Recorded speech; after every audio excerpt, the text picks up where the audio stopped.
Kids know things. A lot of things. At one point in my life, it surprised me. And then I moved in with my aunt and her two boys, who were about 6, Josh and Ray, 8 after her divorce. I moved out of my parents' house into her garage, which we converted into what I was hoping would be a very cool bachelor's pad. Not so much, by the way. Try as I might, I failed to do the one most important thing ever when I grew up. I promised myself when I was a kid, I would never forget what it was like to be a kid. And I would never, ever be one of those unreasonable grown-ups who made stupid decisions and was clueless about very important things like music and video games. I stand here before you a total failure. Oh, I still play video games, but I never play the latest ones. And I'm embarrassed to admit that I'm a PS2, not a 3. I don't have a hard drive in my game system, and I lost access to my Nintendo Wii when my brother dumped me. I am not cool, and I've made peace with it, mostly. But the one thing I've been able to keep up, and this is still very important to me, is that I never ever talk to children in that baby voice. You know that voice I'm talking about. Ever. 2 weeks ago, This American Life, a show I listen to on Fridays, did a show called How to Talk to Kids. Thanks to Allison for bringing it to my attention.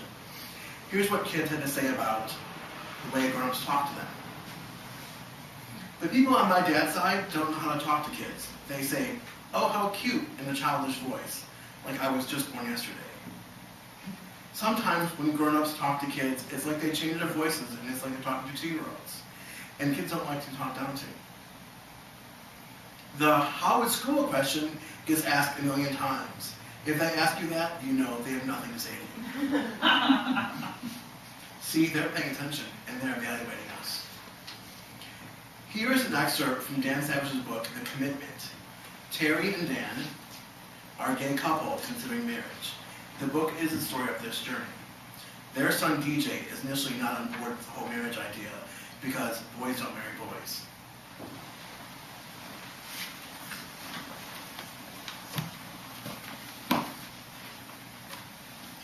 At some point in their lives, or at several points, all kids have issues with the things that make the families different. But that's when parents parent, if I may use the noun and verb forms of the word one right after the other. You can't kid kids. Shit, I did it again. So when your kid gets upset, you can't dodge the issue. You have to swing into action. Which is precisely what we did when DJ had a meltdown one day. A meltdown that ultimately took us all the way to Saugatuck. It was a meltdown that we should have seen coming, a meltdown we could have prevented. A meltdown that I sit up nights hating myself for allowing to happen. Shortly before his 5th birthday, DJ asked how come he was the only kid in the whole wide world with 2 dads. We were eating DJ's favorite breakfast for cold winter mornings, bacon and toast. And he was looking angelic in his new Spider-Man PJs. He didn't sound upset. He sounded like his usual matter-of-fact self, a trait he got from his mother. Terry reassured DJ that there were lots of other kids out there with 2 dads, that there were lots of other families like his. DJ began to eat another slice of bacon, and that, we thought, was that. Where are they? DJ quietly asked. Where are who? I said. Where are the other kids with 2 dads? He asked. Terry shot me a, "Say something, look." I shot him a, "You say something, look." Where are they? DJ asked again. He had stopped eating. Well, honey, they're, I said, but DJ, sensing that I was stalling, cut me off. Where are they? He was wailing now. Where are they? Where are they? We were so busted.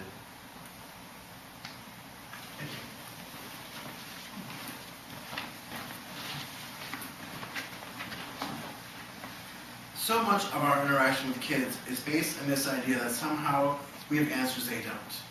To many adults, this makes sense because, hey, we've been them, and we survived it. And we've learned a lot on our journey, and we're just trying to help them with theirs. except that that's not how the kids see it. When I was the director of religious education at the Beverly Unitarian Church, I had several moments where the universe smacked me in the forehead with a lesson. This is not necessarily the way I want you to learn a lesson, but you can't always choose that kind of thing. The first lesson was about cool. I'm not. At least not to any 8-year-old on the planet. I'm a dull grown-up who doesn't understand the importance of the social revolution as represented by Hannah Montana. Which, FYI, I had to look up on the internet because I didn't really know who she was, but I heard about her in the news. Otherwise, I have no idea who she was. Hannah Montana is the big thing right now. I've never heard her sing a song or watch her dance a step. The pink fly lesson I learned as a DRE: don't pretend to have any idea about Hannah Montana if you don't have any idea about Hannah Montana. You'll get busted. You will lose whatever cool you manage to scrape up off the ground. And worst of all, you'll develop credibility gap with that child. Unlike adults, kids have not learned to gloss over such a little trip over the truth, for the most part. And I admire them for that. How many times have you been in a conversation with another adult and they're talking out of the side of their mouth about some subject, and you're thinking, you either have no idea what they're talking about, or their understanding is way off. Well, you nod politely, and you say, uh-huh, mm-hmm. The whole time inside your head, you're going, oh my God. Not kids. Man, they'll bust you right away. They'll call you on your stuff immediately. This isn't to say that as adults we don't have things to teach kids. We absolutely do. What I'm suggesting is that we reevaluate the way we engage with kids. If you leave today with no other idea, please let it be this. The child you are dealing with has never been closer to adulthood than they are at this very moment. Of course, an 8-year-old thinks they're being close to being a grown-up because they've never been closer. And this is why a 13-year-old will complain about being treated like a little kid, or a 16-year-old, or a 5-year-old.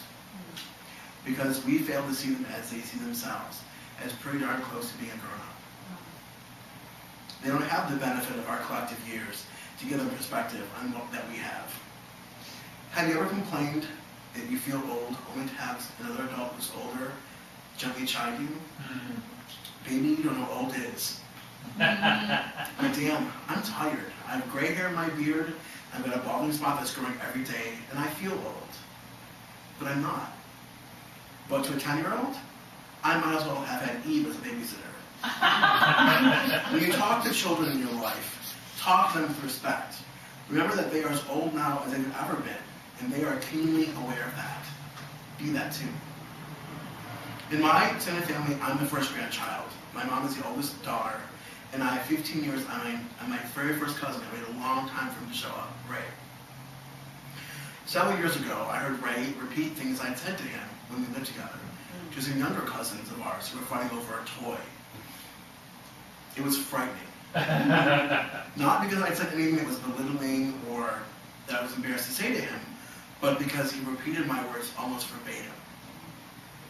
So the two kids are fighting, and he pulls them aside and says, "How is this helping? Is this fighting going to get you what you want? How can we get to that point?" My favorite aunt was with me at the table when we overheard the conversation. She looked at me and smiled. See, they listen. For a couple of years, I taught the junior high Sunday school class at church. I love this age group because while they're 11 and 12 and 13, they're still kind of kids. Yeah. But you can also, if you pay attention, will flip it into their adult self. And if you sit with them and engage them, it's incredible to watch them flip and see the adult they're going to be. It's just, I love that. Treat kids in your life mindfully. Please don't baby talk to them. They hate it as much as you used to hate it. Think back. It's insulting. If you want to hear their point of view, go check out This American Life at thislife.org. I don't mean that you shouldn't try to shield your children from harmful things or protect them. What I mean is that you should make every attempt to engage them on the edge of the age and stage of development they are right now. Not last month, not last year, but right now. To help make my point, I'm going to close with a reading from a sage who never got to turn 18. Parents can only give good advice or put them on the right paths, but the final forming of a person's character lies in their own hands.